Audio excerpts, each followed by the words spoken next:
Alright, so hello YouTube, it is I, Rabble Racing. And so guys, the following video, it's my presentation for H20 TO GO restorations, and well, enjoy. It's a really fun presentation, so. This is the H20 TO GO restoration program. Abel Abraham.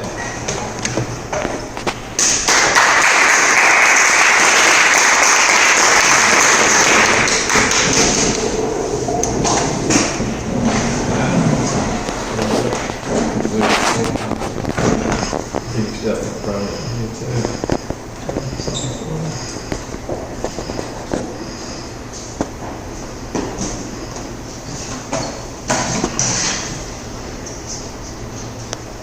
Hello, good afternoon. My name is Abel Abraham. I would say fellow Toastmaster, but I'm not a Toastmaster myself, so I'd say respected Toastmasters. Today I will be presenting on oyster reefs. And I'll get later into it as to why I'm doing this presentation, but first let's look at what oyster reefs are. Like I said earlier, my name is Abel Abraham, and before we go any further, let's look at some topics that need to be addressed, or what topics we will be looking at through this presentation. So first, what's an oyster reef? Right. And some pressing issues concerning oyster reefs. Right. Along with that, human impacts on oyster reefs, current actions being taken, and future actions to be taken by us. And lastly, my personal take on the H20 TO GO restoration program.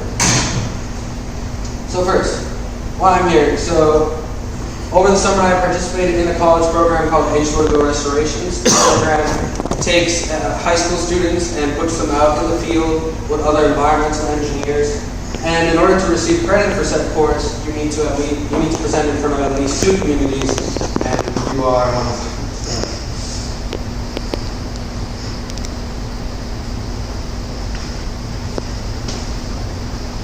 So, what is an oyster reef?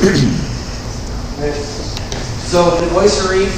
So, I realized that not a lot of people know what an oyster reef is. So, I found a way that many can relate. That you can think of it as a coral reef, just with oysters instead.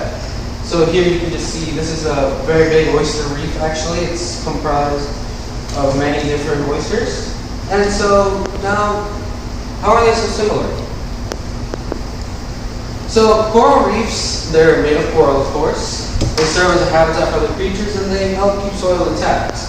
Alright? And same with oyster reefs. They're made of oysters, they serve as a habitat, and they help keep soil intact. But there are some things that oyster reefs have that coral reefs are simply not able to do. They help filter and purify the water, and they act as a carbon holder. So as you might know, the carbon cycle, we almost have learned it back in middle school, but oyster reef does help with keeping some of that carbon. Next, human impact on oyster reef. So now us humans, we're the ones that are causing the issues with the oyster reefs these days. And that's mostly because back when Christopher Columbus came over, presumably on the Mayflower, right? We brought in an exotic species into Tampa Bay, and that exotic species goes by the name of the green mussels. Now, these green mussels, they're destroying these oysters, simply. They land on the oysters, and they crush them, so imagine a building falling on top of you. It's the same thing, really. And they block oysters from receiving sunlight, because all creatures, even us, we need our own vitamin D from the sun, and they reap available nutrients from them, because there's only so many nutrients you can receive in the ocean, right? Okay, so some interesting facts about oysters. So they filter up to 50 gallons of water a day. We don't even drink that much in a day, so just to put that into perspective. They protect our freshwater estuaries. That's why we're able to drink water down here in Florida. We have a couple freshwater estuaries, and there's a reason why. They provide them as a food source, so many of you like oysters. How many people like oysters? So yeah, without oyster reefs, you wouldn't be able to eat oysters. They're a big part of the U.S. economy because a lot of people need to pay money, of course, to eat these oysters, and that's how that works. And they provide themselves as a tourist attraction because many people love to come and see these. Alright, so some pressing matters concerning oyster reefs. So these oyster reefs, as I said earlier, they are crucial to our ecosystem. They purify the water, they hold carbon within them, they provide homes to many creatures, which we also eat. So let's look at like blue crabs and anchovies. right? This is their home, and we're simply destroying it. All right, and like I said, they're slowly dying, and without them, as a result, our ecosystems will start to fail. And in Florida, that's really risky. So why should we save these oyster reefs? Right? So they're crucial. All right. Without them, our waterways will be polluted. Now, how many people live in a gated community? Anybody? Okay. So have you often seen your waterways turn a bit green sometimes? So that's pollution pretty much. That's called an algae bloom. And these oyster reefs, it's their job to make sure such events don't take place. But as we continue to destroy them, that's simply, there's nothing we can do. So, some current actions to be taken. Right, so right now, actually, that the center, FGC Western Marine Center, people are taking fossilized remains of shells and using them to remake oyster reefs. So actually, we actually stayed right up here for my H20 TO GO program. So they take these oysters and they take them from various locations and they put them in one big pile. From there, they take them and put them into these biodegradable bags. And from there, they lay these biodegradable bags onto the ocean floor in this sort of a line. And FGCU reached out to many different people to come and help out with such events. Eventually, these form into beautiful oyster reefs, beaming with a lot of life, because eventually these bags eventually disintegrate, actually.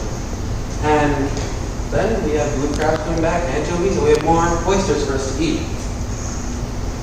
Alright, some future actions to be taken. So these actions are to be taken by us, of course, not by anyone else.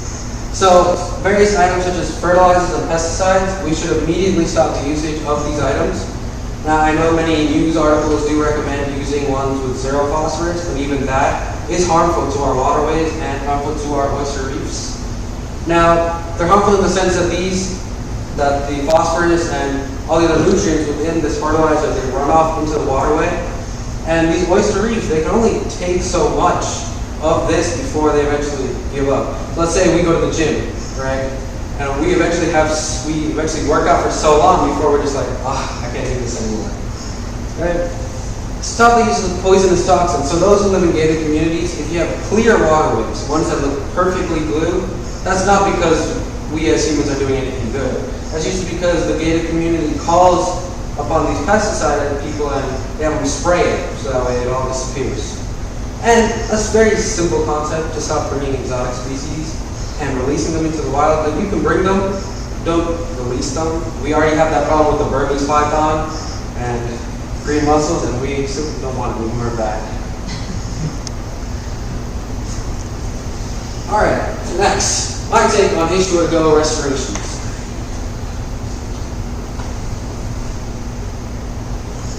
H20 TO GO restoration, as I said, is a college program which takes high school students and teaches them various problems that the Everglades are facing, such as algae blooms, these oyster reefs, and everything like that. And it's also quite inspiring because, for me at least, I took inspiration in the sense that I found a major, such as environmental engineering. And it opens people's minds about the environment. Alright, now I'll just end it off with some beautiful pictures I took there.